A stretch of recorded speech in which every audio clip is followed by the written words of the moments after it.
महाराष्ट्र राज्य मागासवर्गीय शिक्षक संघटना, माननीय विभागीय आयुक्त साहेब पुणे विभाग, माननीय मुख्य कार्यकारी अधिकारी जिल्हा परिषद सोलापूर, माननीय शिक्षण अधिकारी प्राथमिक जिल्हा परिषद सोलापूर, विषय विभागीय आयुक्तांचा अधिकार वापरल्याबाबत उपोषणास बसणार असल्याबाबत महोदय, उपरोक्त विषयानव्हे की अक्कलकोटचे गट शिक्षण अधिकारी यांनी शिक्षकांचे प्रतिनियुक्ती केल्याबद्दल सप्टेंबर 2024 मध्ये तक्रार केली होती. त्यांची चौकशी झाली आणि मी तक्रार केलो म्हणून माझे विनाकारण निलंबन केले आणि 1 वर्षानंतर परत मला नियुक्तीचे आदेश व्हॉट्सअपवर पाठवले. गेल्या 1.5 वर्षापासून चौकशी होऊन कारवाई सुद्धा केलेले फाईल आपल्याकडे गेल्या 6 महिन्यापासून पडला आहे. सदर दोषी ठरलेल्या गट शिक्षण अधिकारीवर कारवाई होऊन निलंबन करून विभागीय चौकशी होईपर्यंत मला न्याय मिळेपर्यंत मी शाळेवर हजर होणार नाही. गेल्या 1.5 वर्षापासून कारवाईस आपण टाळाटाळ करत आहात. आपण विनाकारण माझे उदरनिर्वाह निधी बंद केला आहे. माझी आर्थिक कोंडी आपण जाणून बुजून करत आहे.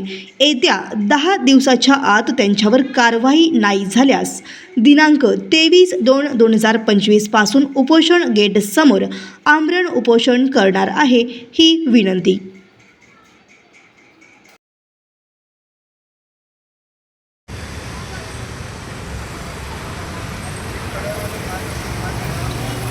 अक्कलकोट तालुक्याचे गट शिक्षण अधिकारी, प्रभारी गट शिक्षण अधिकारी प्रशांत आरवाळे साहेब यांनी 2024 मध्ये शिक्षकांचे, प्राथमिक शिक्षकांचे प्रतिनियुक्त्या केलेल्या आहेत. त्या प्रतिनियुक्ती करायचा अधिकार माननीय गट शिक्षण अधिकारी यांना नाही. ते अधिकार फक्त विभागीय आयुक्त पुणे यांना अधिकार आहे. 2014 मध्ये अधिकार होता, 2014चा GR प्रमाणे. 2017ला त्याचा GR मध्ये बदल झाला. 2017 मध्ये फक्त विभागीय आयुक्तांना त्याचा अधिकार देण्यात आला प्रतिनियुक्तीचा. मग आता त्यांनी 2017चा कॅन्सल झालेला जे GR आहे ते वगळून 2014चा जुना GR बघून प्रतिनियुक्ती केलेला आहे. त्या विरोधात मी 2024ला तक्रार केलं आहे.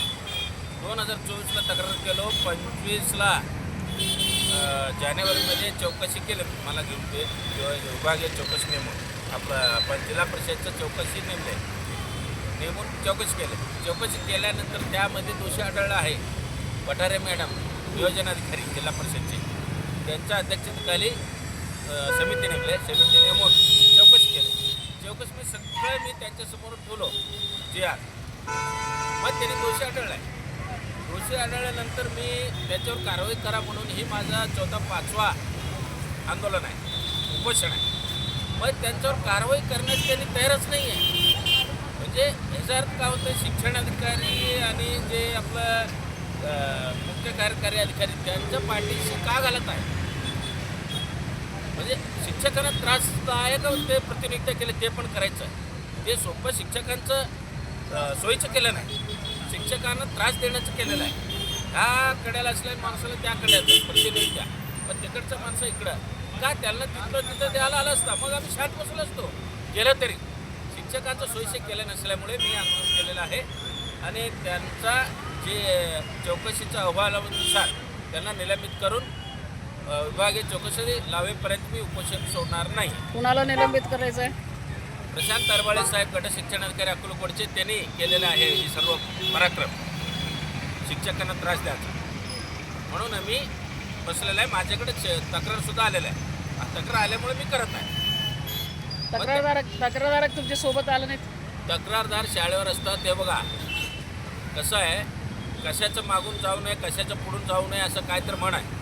त्या मनाप्रमाणे कोणी असं अधिकारीचं, मी एक पदाधिकारी म्हणून आलो आहे, ते शिक्षक लोक आले की परत त्याच्यावर कारवाई करतात. असलं माझ्यासारख्यावर कारवाई करतात त्यांनी, अध्यक्षावर. हे तर साधं शिक्षक म्हणून लगेच चुटकीतच मोकळं करेल त्याला. त्यासाठी कोण खूप घेतात म्हणून येत नाही.